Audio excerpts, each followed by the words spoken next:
Hola, buenas tardes a todos. Vamos a resolver el examen Selectividad Física de Castilla y León del año 2018. Examen de junio, opción B. Como siempre os digo, en este blog, selectividadjosecuenca.blogspot.com, podéis encontrar en formato PDF los exámenes que colgamos en el canal. Y empezamos.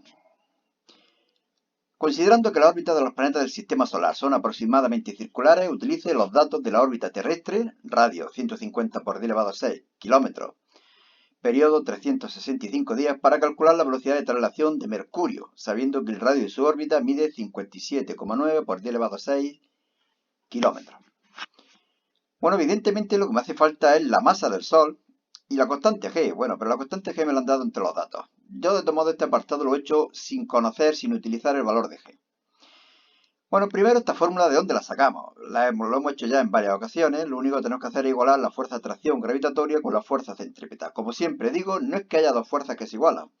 Hay una sola fuerza, es la fuerza de atracción gravitatoria, y hace las veces de fuerza centrípeta.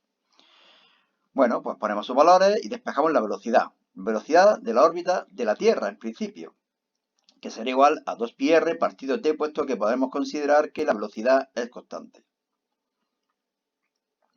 Elevamos al cuadrado para quitar la raíz y despejamos g por ms.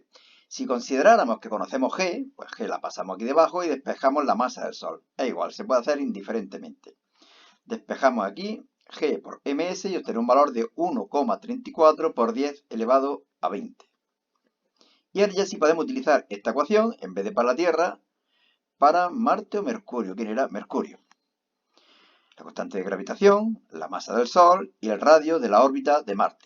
GMS lo acabamos de calcular, dividimos por el radio de la órbita de Marte, que me lo dicen, pasando evidentemente de kilómetros a metros, y obtenemos el valor de la velocidad de Mercurio, ¿no? Sí, de Mercurio en su órbita, 4,81 por 10 elevado a 4 metros por segundo. B. Calcula el diámetro de Mercurio sabiendo que la aceleración de la gravedad en su superficie es 3,7 y su densidad media es 5,43 gramos por centímetro cúbico. Bueno, primero pasar esto a unidades internacionales de gramos por centímetro cúbico. Para pasarlo a kilogramos por metro cúbico hay que multiplicar por 1000, es decir, que será 5430. Bueno, este es el valor de la gravedad, gmr cuadrado. Pero nos dan la densidad. Y por lo tanto yo lo que puedo hacer es multiplicar por 4 tercios de pi y por el radio de Mercurio. ¿Para qué? Arriba y abajo, claro, en el numerador y en el denominador. Lo hago para que, fijaros que aquí tenemos masa y aquí tenemos el volumen. Es decir, todo esto sería la densidad. Y por lo tanto me quedará 4 tercios de pi por el radio de Mercurio por G y por la densidad de Mercurio. Ahora aquí ya de aquí podemos despejar el radio de Mercurio. Lo conocemos todo, sustituimos, calculamos y obtenemos 2,44 por 10 elevado a 6 metros. Ese es el radio del planeta y por lo tanto el diámetro el doble. Bien, vamos a pasar a hacer el segundo ejercicio. Por dos cables horizontales paralelos no nos dicen que vayan hacia la izquierda o hacia la derecha el sentido de la corriente eléctrica, cuya masa por unidad de longitud es 60 kilogramos por kilómetro. Es decir, que serían 0,06 kilogramos por metro. Situado uno sobre otro y separado 1 centímetro. Pues 1 centímetro como tenemos aquí. Circulan corrientes iguales y del mismo sentido. Si el cable inferior estuviese sustentado únicamente por la fuerza atractiva del otro cable, determine el valor de la intensidad que tendría que circular por los dos cables. ¿Qué es lo que tenemos que hacer aquí? Igualar dos fuerzas. Si esto está flotando, es porque no hay ninguna fuerza sobre él y por lo tanto el peso está siendo contrarrestado por la fuerza de atracción eléctrica, magnética en este caso. El primer cable crea donde está el segundo un campo magnético, velocidad, campo magnético y aparece una fuerza de atracción. Bueno, pues la fuerza por unidad de longitud será igual al peso por unidad de longitud. La fuerza por unidad de longitud es mu sub 0 y sub 1 y sub 2, 2πr, siendo r la distancia que los separa. Y el peso por unidad de longitud sería la densidad por unidad de longitud y multiplicado por g, por la gravedad. Y sub 1 igual a sub 2, lo despejamos, sustituimos, calculamos 171,46 amperios. Fijaros que esto sería kilogramos por metro y al multiplicar por G sería newton por metro, que son las unidades que estamos aquí utilizando.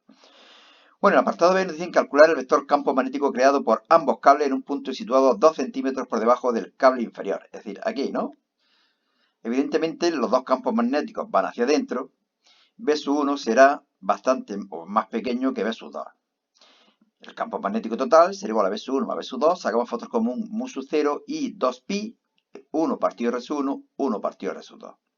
Vamos a sacar factor común I porque vale lo mismo en los dos cables.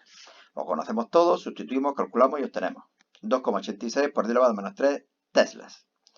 Y aquí lo que digo es que si las corrientes van hacia la derecha, yo he supuesto que van hacia la derecha, los campos magnéticos estarían dirigidos hacia adentro. Y pasamos a hacer el siguiente ejercicio, el tercero, creo que son 5.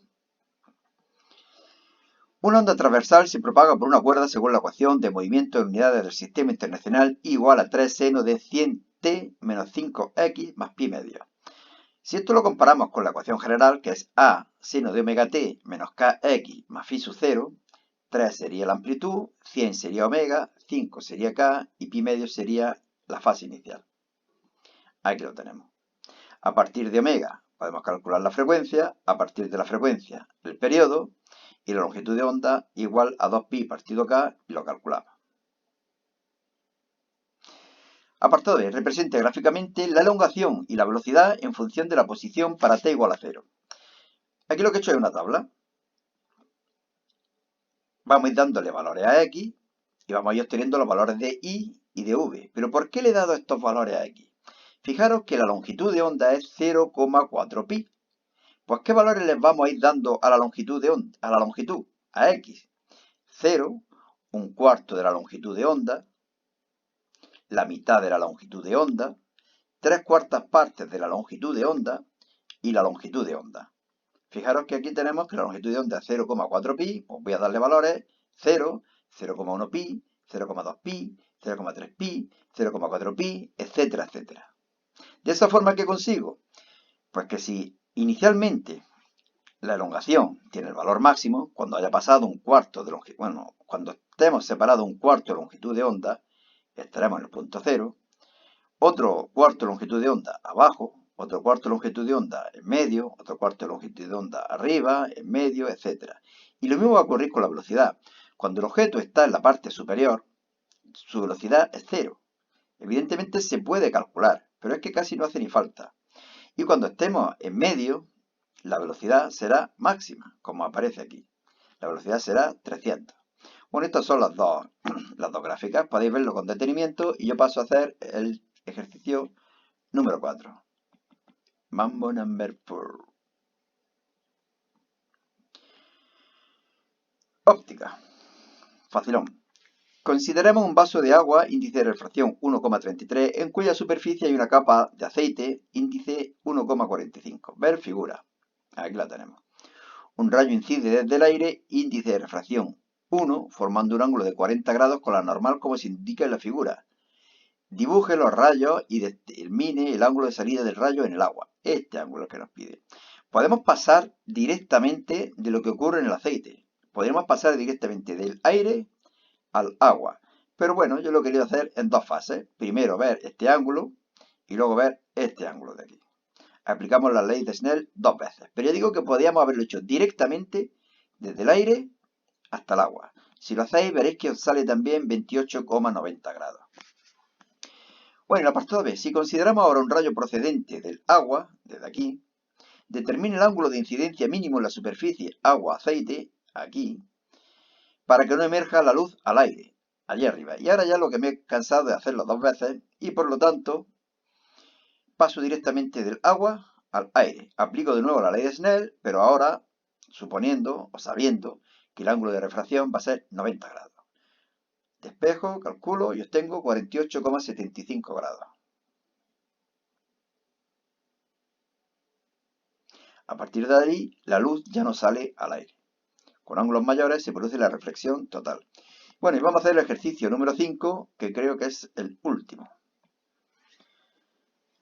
Explique dos diferencias entre la fisión y la fusión nuclear. Bueno, teoría totalmente. ¿Qué es lo que digo aquí en un principio? Que no sé a qué dos diferencias le van a dar más importancia. Así que yo he puesto aquí varias. ¿De acuerdo? Lo podéis leer con detenimiento. He puesto además un ejemplo de cada una de ellas. Y bueno, creo que así queda más completo. B. Si un electrón y un protón son acelerados mediante la misma diferencia potencial, ¿qué relación habrá entre sus respectivas longitudes de onda de de Broglie asociadas? Bueno, me piden lambda entre lambda. Lambda sabéis que es h partido mv. H y h se va. ¿Qué podemos hacer ahora? En vez de la velocidad, podemos poner su equivalente, la raíz cuadrada de 2 veces la energía cinética partido la masa. La masa del protón la metemos dentro y quedaría de esta forma. El 2 y el 2 evidentemente se va. En vez de energía cinética, ¿qué podemos poner? El valor absoluto de la carga por la diferencia potencial. Pero estas dos son iguales. Y estos dos son iguales. Por lo tanto, solamente quedan las masas. Ponemos sus valores, calculamos y obtenemos 42,8. Y creo que ya está, porque aquí ya vendrá, exacto, el examen de julio que colgaré más adelante. Bueno, solamente deciros que cuando hagáis el examen de selectividad, si queréis me lo hacéis saber en un comentario, os doy mi correo electrónico, me mandáis el examen, lo resuelvo y lo vuelvo. Nada más, suerte y cuidado con el bicho. Hasta luego, Lucas.